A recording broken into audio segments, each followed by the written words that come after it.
And we're back. Hope you're doing well. As we enter the season of New Year resolutions, because we're approaching the new year, I remember a quote from Ralph Waldo Emerson, and he said, "Of what use is it to make heroic vows of change if the same old lawbreaker is meant to keep them?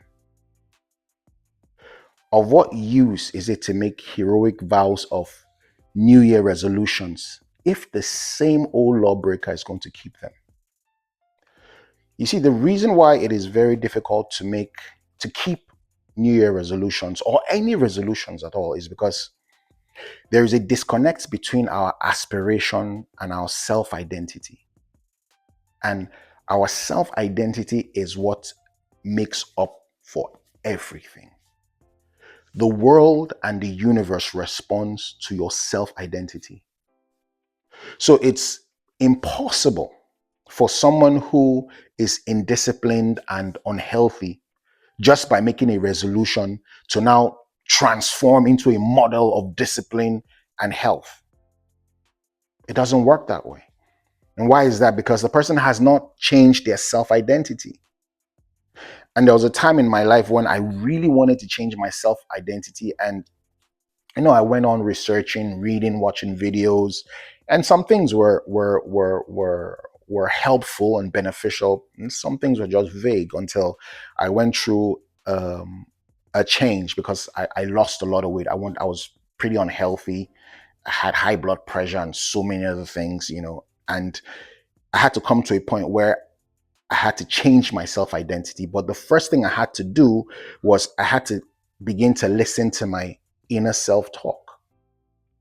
So, one way to change your identity is listen to your inner self talk.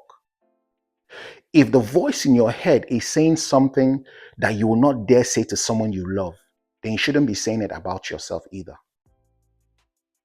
If the voice in your head is saying mean things that you will never dare say to your spouse, your child, or your best friend, then you shouldn't be saying it to yourself either. Listen to your inner self talk. That is the number one way to change your identity. Listen to your inner self talk. What are you saying concerning yourself? Are you saying good things or are you saying harmful things? Because the universe will correspond to your self identity. So if you're trying to become a person who is in shape, and all you keep saying to yourself is, "I'm a useless, obese, ugly looking person," your behavior, because our behaviors aren't spontaneous. It comes from our identity, from who we are. When we change our identity, we begin to make different behavior patterns. We need to take different decisions. So you really need to listen to your inner self-talk and then begin to change it. And how do you change your inner self-talk? You have to start making emotionally charged affirmations, not just affirmations, emotionally charged affirmations. This is very important because if it's not emotionally charged, you will never go through with it. Anything that is emotionally charged, you will always go through it. You'll always remember it. I think it was Tony Robbins that made this illustration, but it kind of made sense. He said, think about 9/11 when the terrorists hit the Twin Towers in New York. He said, you can certainly remember where you were when you heard the news. You can certainly remember where you were.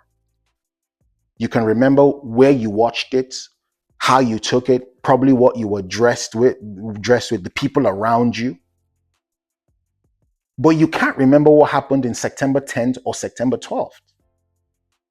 I vividly remember where I was. I was in a city called Jos, Nigeria. I went to visit my brother. I went to his office. They were running a computer center. That's what they call them then, because that was the advent of public internet use in my country then. And I remember I was standing at the reception hall watching a little colored TV that was on the shelf. And I remember the receptionist, her name was Christy. I remember where I remember where I stood. I remember what I was wearing. I remember it vividly as I watched the second plane hit the second tower. But if you ask me where I was in September 10th and September 12th, no idea. Why? Because it's emotionally charged. So you have to make emotionally charged affirmations. Don't just write it out, mean it. That is how you begin to change your identity. First, by changing, because words are life, words are spirit, words are power. When they say sticks and stones may break my bones, they didn't know anything. Words will kill you. Somebody says, what starts with O ends with neons that can make you cry? It's not onions, it's opinions. So the opinions that you have about yourself can destroy you. So change your inner self-talk. That is how you begin to change your identity. How do I know this? At one time I was so overweight and I was very unhealthy, and then it was pretty bad. But I knew that the only way that I was going to change was to begin to change my inner self-talk. And so who was the model that who was I modeling after? It was Chris Rock. So I got a pen and a pad and I wrote, I'm as slim as Chris Rock. I'm as slim as Chris Rock. I'm as slim as Chris Rock.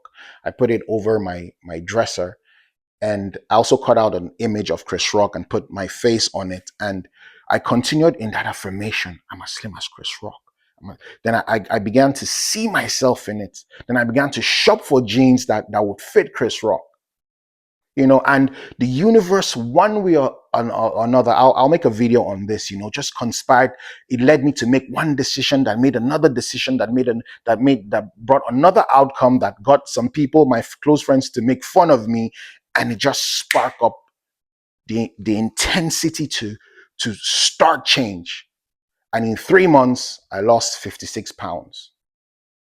I think I've lost in total close to 60 pounds. But what happened, it was I changed my inner self-talk from one of overweight to one who is fit and healthy. So change your inner self-talk.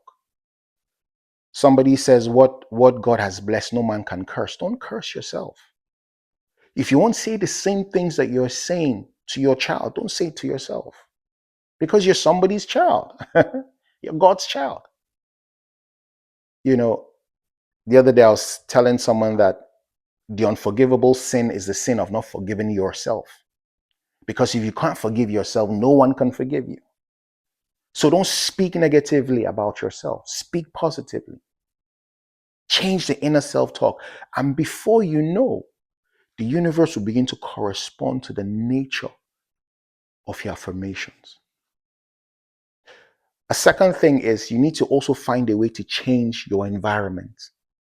Yes, you might not be able to move from one city to another, but begin to change aspects in your environment. Start by changing the digital real estate space of your phones. What are the things that you consume? Who are the people that you follow? How can they correspond to this new identity? Find the people that are where you want to be and follow them. Stay away from everything that reminds you of your old identity. Environment is so powerful, I tell you. In 1971, this is a pretty popular story if you don't know. In 1971, two congressmen from America went to Vietnam. I think this was during the Vietnam War. So they went to visit the servicemen and women in Vietnam. And when they returned back to US, they came back with distressing news. And what was it? 20% of servicemen and women, well, servicemen, I would say, in Vietnam were addicted to heroin. Imagine 20% of your troop addicted to heroin or cocaine. That's an epidemic. So when they returned back to US, President Nixon, was shocked about the news. So they set up task force and whatever. But President Nixon was also concerned about how the servicemen would, what their lives would be when they returned. And here's the interesting thing that they found out. was that when these servicemen returned to US, 95% of them never went back to heroin. 95% of them never got re-addicted to heroin. And it was shocking to scientists at the time because they had changed their environment.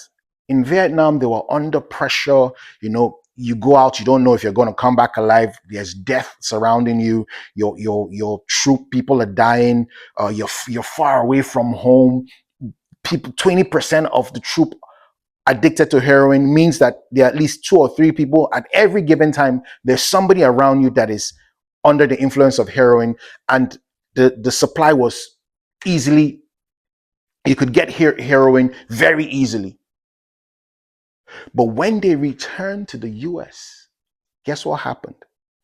Their family members weren't addicts. Their friends weren't addicts. They didn't even know how they were going to get a supply of heroin in the first place. And 95% of them never went back to heroin. They changed their environment. So you need to change your environment. You need to find deliberate things to change that reflects your inner self-talk, your new inner self-talk, that reflects your new identity. It might be changing some things, the way your room is decorated, the way, if you're trying to eat healthy, change where you put your ice cream and all your unhealthy food, replace it with healthy things. There has to be a change in your environment, both digitally, mentally, and physically, to reflect the new self-identity. Once you can do these 2 things, especially these 2 things, and then make plans, make sure you have a process. Let's say you want to lose weight. Don't just do the inner self-talk, change the environment. Have small plans. Say, I'm going to spend 20, 30 minutes in the gym. You cannot do 2 hours. Start 20 minutes. From 20 minutes, it's like, oh, well, I'll do 30 minutes, then 45 minutes. Have a process. Have a process that backs up that thing that you're saying about yourself. Make sure the people around you, make sure you surround yourself with people that reaffirm that new self-identity. If you can't find them around you, follow them on social media. Because most of us spend a ton of our lives on this thing we call phones. So actively seek them. All right? I hope this helps you as we get into the new year, offering the new year. And it doesn't have to be new year really, because we all want to change at certain points in our lives. We all want more money, more love, more health, but the 2 things that I've found that has worked for me, that has continually works for me, is change my inner self-talk and change my environment. Hope this helps you. Take care. God bless.